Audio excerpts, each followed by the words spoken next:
नई दिल्ली स्थित जवाहरलाल नेहरू विश्वविद्यालय जेएनयू में छात्र संघ चुनावों के नतीजे घोषित हो गए हैं। एक बार फिर से वामपंथी दलों ने अपनी पकड़ कायम रखी है, लेकिन एक चौंकाने वाला मोड़ भी सामने आया है, जहां 9 साल बाद एबीवीपी ने वापसी करते हुए एक पद पर जीत दर्ज की है। जेएनएसयू के 4 केंद्रीय पदों में से 3 वामपंथी संगठनों के उम्मीदवारों ने जीते हैं। अध्यक्ष पद पर ऑल इंडिया स्टूडेंट एसोसिएशन यानी आइसा के नीतीश कुमार ने 1702 वोटों के साथ जीत हासिल की। दूसरे स्थान पर एबीवीपी की शिखा स्वराज रही, जिन्हें 1430 वोट मिले। वहीं तीसरे नंबर पर एसएफआई समर्थित तैयबा अहमद रही, जिन्हें 918 वोट हासिल हुए। उपाध्यक्ष पद की बात करें तो डेमोक्रेटिक स्टूडेंट फेडरेशन यानी डीएसएफ की मनीषा ने अपने नाम किया। उन्होंने 1150 वोट हासिल करते हुए एबीवीपी की नीतू गौतम को हरा दिया, जिन्हें 1116 वोट मिले।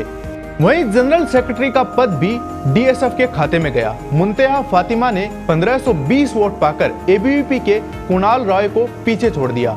कुणाल को 1406 वोट मिले थे, लेकिन इन नतीजों में सबसे दिलचस्प मोड़ तब आया जब संयुक्त सचिव के पद पर एबीवीपी ने जीत दर्ज की।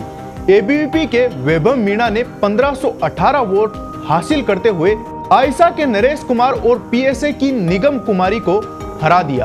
यह जीत एबीवीपी के लिए ऐतिहासिक मानी जा रही है, क्योंकि 2015-16 के बाद पहली बार उसे सेंट्रल पैनल में कोई पद मिला है। इससे पहले 2001 में एबीवीपी ने अध्यक्ष पद जीता था। ये जेएनयू पर जो लगातार 10 सालों से अटैक है, ये उस भाजपा सरकार की लगातार इस कैंपस में जो फंड को काटा जा रहा है, जो इंफ्रास्ट्रक्चर को बर्बाद किया जा रहा है, ये जेएनयू जो लगातार 10 सालों से इस कैंपस में भाजपा के फुट सोल्जर एबीवीपी को हरा रहा है, ये फिर से उसको एक चेतावनी है कि जेएनयू की तरफ अपनी नजर मत दिखाइए, क्योंकि जेएनयू खड़ा रहेगा और आपको हर कदम पर हराएगा और डिफीट करेगा।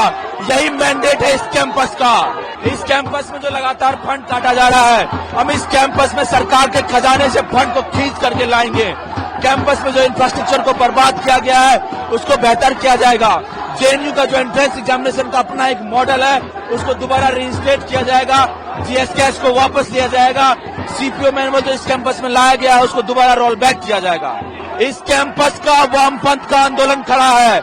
यदि एबीवीपी का ज्वाइंट सेक्रेटरी इस कैंपस के दिए हुए मैंडेट से एक कदम भी इधर उधर हिलने की कोशिश करता है, और यदि वो जेएनयू के खिलाफ एक शब्द भी बोलने की कोशिश करेगा, तो ये पूरा का पूरा पैनल उसके सामने खड़ा होगा और उसको नेस्तनाबूद कर देगा।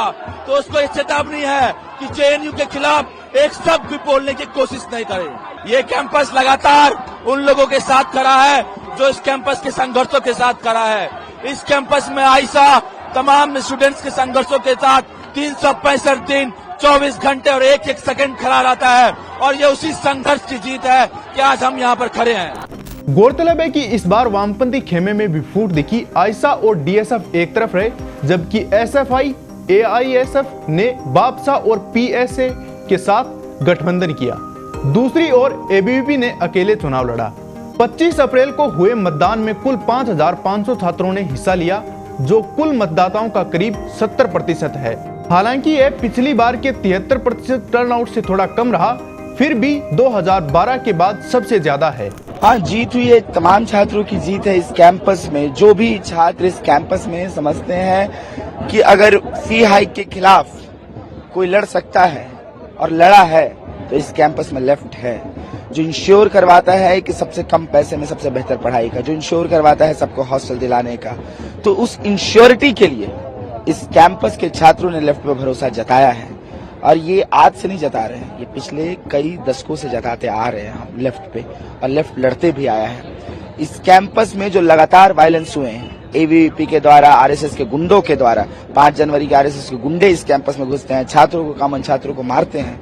9 तारीख के जो इस कैंपस में यूजीबीएम हो रहा था, उसमें एबीवीपी के जो गुंडे रहते हैं वो मारते हैं कॉमन छात्रों को, किसी का सर फटता है, किसी का हाथ टूटता है। आप देखिएगा कि उस वायलेंस के प्रति, वायलेंस के खिलाफ जो आवाज बनी, वो वोट में तब्दील हुई है, क्योंकि उनको नकारा गया है पूरी तरह से। वो जिस तरह से एक्सपोज हुए, वो तमाम तरीके से उसके खिलाफ ये वोट की गई है और हमारे पक्ष में की गई है, क्योंकि हम उस वक्त भी तमाम कॉमन छात्रों की आवाज थे, हैं और रहेंगे। परिणामों को लेकर 3 पदों पर जीत हासिल करने वाली आयशा ने इसे सरकार की शिक्षा विरोधी नीतियों के खिलाफ छात्रों का जनादेश बताया है, जबकि एबीवीपी ने अपनी जीत को बदलाव का संकेत कहा और वामपंथ पर वैचारिक अत्याचार का आरोप लगाया। नवनिर्वाचित संयुक्त सचिव वैभव मीणा ने इस जीत को आदिवासी चेतना और राष्ट्रवादी सोच की विजय करार दिया। उन्होंने कहा कि यह उन छात्रों की जीत है जो अपनी सांस्कृतिक पहचान के साथ शिक्षा में आगे बढ़ना चाहते हैं। परिषद ने यहाँ पे झंडा गाड़ दिया है। जिस तरह से वामपंथ की हालत यहाँ पस्ती हुई है, जॉइंट सेक्रेटरी हम जो जीते हैं, बाकी सीटों में जिस तरह की टक्कर रही है और जिस तरह के काउंसलर जीत के आए, ये जेएनयू में जो वामपंथी लाल रंग का दम्भ भरते थे, जो गढ़ होने का दम्भ भरते थे, वो टूट चुका है, भगवा लहरा चुका है, परिषद आ चुका है। 2015 में हम लोग जॉइंट सेक्रेटरी जीते थे, 2025 एक दशक बाद में हम लोग फिर से लौट रहे हैं और इस बार हमारी लड़ाई पूरे वामपंथ से थी और हम लोग जीत कर फिर से वापस आए और इस बार जो जीत कर आए, आगे 4 सीटें जीत कर आएंगे। पिछले 10 सालों में, 10 सालों क्या, पिछले 30 सालों में इस वामपंथ की गंदगी में, यहाँ गढ़ में राष्ट्रवाद का झंडा बुलंद करने में अखिल भारतीय विद्यार्थी परिषद के प्रत्येक कार्यकर्ता डेली प्रतिदिन इनके रिजेक्शन की राजनीति से लड़ता है। डेली भारत माता के नारे इस कैंपस में लगाता है, जिसमें कैंपस में तोड़ने की राजनीति वो लोग करते हैं, हम लोग जोड़ने की राजनीति करते हैं। उस लड़ाई में आज की जीत हमारी बहुत बड़ी ऐतिहासिक जीत है। हमने सेंट्रल पैनी में ऐतिहासिक जीत दर्ज की है और अगली बार हम 4 सीटें और इस कैंपस में वामपंथ को पूरी तरह साफ कर देंगे। जवाहरलाल नेहरू विश्वविद्यालय छात्र संघ चुनाव न केवल छात्र राजनीति का प्रतीक है, बल्कि ये देश की व्यापक विचारधाराओं में बहस का एक प्रतिबिंब भी है। इस बार के नतीजों से साफ है कि विचारों की लड़ाई अब और भी दिलचस्प होने वाली है। ऐसे और भी तमाम अपडेट्स के लिए जुड़े रहें पत्रिका के साथ। नमस्कार।